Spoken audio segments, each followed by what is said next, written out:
Россия продолжает вводить экономические санкции против Армении. Роспотребнадзор выявил в обороте алкогольную продукцию из Армении, не соответствующую обязательным требованиям, и распорядился приостановить ее реализацию на территории России. Об этом сообщается на официальном сайте ведомства. Под ограничение попала продукция 3 армянских производителей – Ведиалко, Абовянский коньячный завод и винно-коньячный дом Шахназарян. Накануне Роспотребнадзор также приостановил ввоз и оборот в России всех партий минеральной воды «Джермук». По данным ведомства, продукция не соответствует информации, указанной в маркировке, что является нарушением требований технического регламента ЕАЭС. В частности, зафиксировано превышение содержания гидрокарбонат ионов, хлоридов и сульфатов. Параллельно Россельхознадзор перекрыл поставки фруктов и овощей из Армении, вдобавок к ранее введенным ограничениям на импорт цветов. Так выглядит та самая мягкая сила. Вперемешку угрозы, жалобы в стиле «нас обманули» и запреты. Кремлевские старцы всерьез считают, что под таким стимулированием армяне побегут голосовать за пророссийского кандидата. Логика проста. Мы дадим денег и льгот больше, чем ЕС, и всех купим. А если не захотят, задавим запретами. Они испугаются и все равно сделают, как мы хотим. Эти люди давно не понимают, в каком мире живут, что такое ценности и чувство достоинства, и что не все в мире решается тупым денежным заносом. Никол Пашинян сейчас, по сути, потирает руки. Давление Кремля для него именно то, что нужно. В схожей ситуации Дональд Трамп своими угрозами помог воскресить нулевой рейтинг либеральной партии Канады, и она в итоге выиграла выборы. В Армении у Пашиняна стараниями подчиненных Кириенко и всего государственного аппарата Российской Федерации давно все отлично. Но какое дело Владимиру Путину до реальности и какой-то Армении? Ведь он великий и, как считается, никогда не ошибается. На крайний случай, Ереван за 3 дня будут встречать с цветами. При этом простые жители России возмущены абсурдной политикой Москвы в отношении Армении. Некоторые заявляют, что готовы из принципа покупать армянский коньяк. Джигярики, переезжайте в Армению. Здесь вас ждут свобода, демократия, вкусная еда и море коньяка. Но помните, чрезмерное потребление алкоголя опасно для вашего здоровья. Отметим, что после запрета на ввоз армянских цветов в России начали расти цены на розы, гвоздики и тюльпаны. Об этом сообщают участники рынка. По словам оптовиков, уже спустя несколько часов после объявления о запрете отдельные виды цветов подорожали на 5-7%. По оценке маркетплейса FlowWow, на Армению приходилось около 5% российского цветочного рынка в натуральном выражении и 7% в денежном. Отдельные партии саженцев, горшочных цветов и другого посадочного материала действительно завозились в Россию через Армению из Нидерландов, однако в крайне ограниченных масштабах. При этом сама Армения является заметным поставщиком цветов, поэтому ограничения неизбежно скажутся на рынке. Между тем, вице-премьер России Алексей Аверчук заявил, что никто не заинтересован в выходе Армении из Евразийского экономического союза, хотя текущая ситуация, по его словам, является нестандартной. Мы выступаем за то, чтобы Армения оставалась в ЕАЭС, процветала и продолжала развиваться теми же темпами, как это происходило в последние годы. Руководство Армении также заявляет о намерении оставаться в этой структуре, подчеркнул он. На этом фоне с отдельным заявлением выступил заместитель председателя Совета безопасности России Дмитрий Медведев, фактически пригрозив Армении переходом на европейские цены на газ. Как известно, тот, кто старается усидеть между стульями, рискует больно приземлиться прямо на свою вялую задницу, написал он. По словам Медведева, Никол Пашинян рискует именно таким приземлением. Как утверждает зампред Совбеза Российской Федерации, население Армении прогонит его, если цена на российский газ вырастет до европейских значений, то есть примерно в 3 раза. Развивая мысль, Медведев заявил, что некий человечек по кличке Никол якобы пытается затащить свою страну в ЕС, одновременно стараясь сохранить все выгоды от участия в ЕАЭС. И все это он изложил в максимально грубой, оскорбительной и шантажной форме. Иными словами, в публичное пространство было выброшено прямое давление. Если Армения не будет вести себя как надо, ее накажут ростом цен на газ, а затем еще и обвинят в собственных социальных проблемах. Дмитрий Алкоголевич Медведев в очередной раз дорвался до интернета. И каждый раз все труднее поверить, что этот человек когда-то занимал пост президента России. При этом очевидно, что резкий рост цен на газ ударил бы прежде всего по обычным людям. Но в логике Кремля это допустимый инструмент. Социальное недовольство в соседней стране рассматривается как рычаг давления, а не как проблема. На этом фоне в Армении все чаще звучит вопрос: сколько еще власти будут делать вид, что ничего не происходит? Всего за несколько суток российские официальные лица вылили на Армению столько агрессивной риторики, что посол России Сергей Копыркин мог бы буквально прописаться в вестибюле МИД Армении, чтобы успевать получать ноты протеста. Но Ереван молчит. Сначала союзника демонстративно бросают, затем обвиняют его в подлости и неблагодарности. Это уже фирменный стиль путинской России. В итоге даже Армению умудрились превратить во врага, а потом искренне удивляются, откуда берется антироссийское отношение. Параллельно глава МИД России Сергей Лавров заявил, что Запад якобы пытается втянуть Армению в ошибочную логику, чтобы навредить России. По его словам, цель – сделать России как можно больнее, растащив ее союзников, прежде всего соседей. В ответ министр иностранных дел Армении Арарат Мирзоян подчеркнул, что никто не использует Армению против России.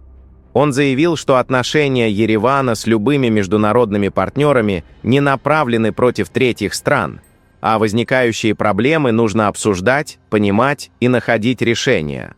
При этом примечательно, что российские официальные лица Дмитрий Медведев, Сергей Лавров, Вячеслав Володин, Алексей Аверчук и Михаил Галуцин в последние дни неожиданно активно обсуждают Армению в контексте выбора между ЕС и ЕАЭС. Причем обсуждают тему, которая не находится ни в официальной повестке Армении, ни даже в числе ключевых тем внутриполитических или предвыборных дебатов. А Медведев, по сути, уже перешел к откровенно шантажной риторике. Мол, армянский народ сам сместит Пашиняна, если Ереван столкнется с европейскими ценами на газ. Это уже не политика и не аналитика, это давление в лоб. Кстати, Азербайджан поставляет газ в Грузию по цене около $107 за 1000 кубометров. При этом население Грузии покупает газ уже по цене примерно $200 за 1000 кубов. Получается, что Армения сегодня покупает газ по цене выше рыночной. Фактически около $60 с каждой 1000 кубометров просто валяются на полу, и их можно было бы рационально распределить. Если, к примеру, Грузия будет перепродавать газ Армении по цене $140 за 1000 кубометров, то Грузия заработает $30 с каждой 1000 кубов, а Армения ровно столько же сэкономит. В год это дает порядка $70 миллионов для каждой стороны. А знаете, что такое $70 миллионов в год? Это вся годовая выручка компании Джермук. Как вам такая арифметика? И на этом фоне, пока некогда союзная Россия вводит санкции против Армении, США, наоборот, фактически берут Армению за руку и начинают оказывать практическую поддержку. Вашингтон определил 4 наиболее подходящие технологии малых модульных ядерных реакторов для Армении. Американская компания Sargent & Lundy совместно с армянскими властями завершила предварительное технико-экономическое исследование по возможной замене армянской АЭС малыми модульными реакторами. Об этом сообщило посольство США. По итогам консультаций в Ереване были определены 4 американские технологии ММР, которые считаются наиболее подходящими для эксплуатации в Армении. Техническая поддержка будет осуществляться в соответствии со стандартами МАГАТЭ. Ранее вице-президент США Джей Ди Венс заявлял, что Вашингтон готов инвестировать до $9 миллиардов в ядерную энергетику Армении и поставить стране малые модульные реакторы. И все, что сейчас говорит и делает Россия, лично для меня вообще не сюрприз. Я искренне не понимаю, почему многие до сих пор ждут от нее какой-то другой реакции. Россия реагирует абсолютно естественно для себя, так как она реагировала всегда. потому что по-другому она просто не умеет. Это их политическая модель. Дешевая, имперская, отработанная еще во времена Российской империи, затем СССР и без изменений перенесенная в современную Россию. Интересы России никогда не совпадали и не совпадут с армянскими интересами. Это нужно принять трезво и без эмоций. Армения долгое время была частью имперского пространства, и наш регион до сих пор воспринимается в Москве исключительно как зона своего влияния. Это факт, а не эмоция. Но для Армении сейчас сложился исторически редкий момент. Открылось окно возможностей окончательно выйти из этой зависимости и начать строить собственную субъектность. Это не геополитическая игра, это реальная борьба за суверенитет.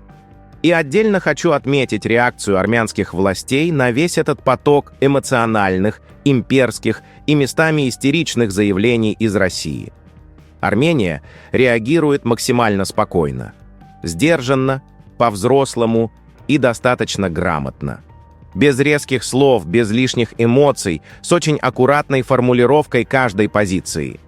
Нынешние власти не оставляют ни одного лишнего повода, чтобы в Москве потом перекручивали слова, додумывали что-то или строили очередную пропаганду на фразах армянских чиновников. В результате российской стороне приходится самой выдумывать бредовые причины собственных провалов и оправдывать нарастающую агрессию в адрес армянского народа. Сейчас самое главное – это спокойно пройти этот период. Провести выборы нормально, безопасно и без внутренних потрясений, без резких движений, но с четким пониманием направления. Все это уже не сработало в Грузии, не сработало в Украине, не сработало в Молдове. Но путинская система раз за разом повторяется с соседями один и тот же сценарий с тем же предсказуемым результатом.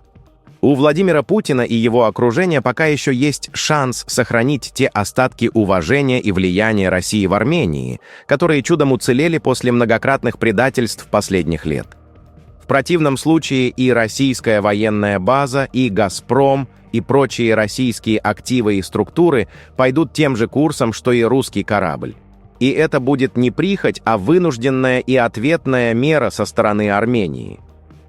На этом фоне премьер-министр Армении Никол Пашинян сделал жесткое и недвусмысленное заявление. Возвращение азербайджанцев не произойдет при его правлении. Это ложь. Мне говорят встать и заявить, что эта новость – ложь. А я сижу и прямо говорю – это ложь. Я даю гарантии, и это напрямую связано с Нагорно-Карабахским вопросом, который, как я уже говорил, закрыт и продолжаться не будет, заявил Пашинян.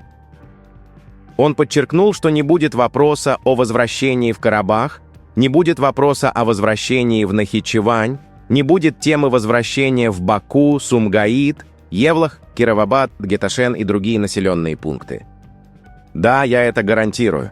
Это тема конфликта, а не мира. Это совершенно очевидно, подчеркнул премьер-министр. Комментируя вопрос анклавов, Пашинян заявил, что Армения не может отказаться от этой темы, поскольку у нее самой есть анклав – Арцвашин. Он отметил, что название Тигранашен существовало на картах на протяжении всего времени существования Google и сервиса Google Maps, просто часть общества обратила на это внимание лишь недавно. Армения не может отказаться от темы анклавов по простой причине. У нас самих есть анклав – Арцвашин. Если кто-то откажется от суверенной территории, это будет основанием для уголовной ответственности. Никто не имеет права отказаться от суверенной территории Республики Армения, заявил Пашинян. Он подчеркнул, что на данный момент не существует ни соглашения, ни стратегии, ни концепции по решению этого вопроса. При этом речь идет не об абстрактной теме анклавов, а о возвращении суверенных территорий Республики Армения. По его словам, в рамках демаркации возможны технические оптимизации, предусмотренные регламентом, но если они и произойдут, то исключительно открыто, публично и прозрачно. Одно ясно и недвусмысленно. По результатам демаркации территория Республики Армения составляет 29 743 квадратных километра. Это железная логика, подчеркнул он. Кроме того, Пашинян пообещал уйти в отставку, если этого потребует народ. Если 700 тысяч человек, то есть 50% плюс один избиратель, скажут «Никол, останься!» Никол останется. Если люди скажут «Никол, уходи», то кто такой Никол, чтобы не уходить? Никол – слуга. Разве слуга может сказать «нет, я не уйду»? Цитируют армянские СМИ премьер-министра. Пишите ваше мнение в комментариях и подписывайтесь на наш канал, чтобы не пропускать самые важные новости мира и Южного Кавказа.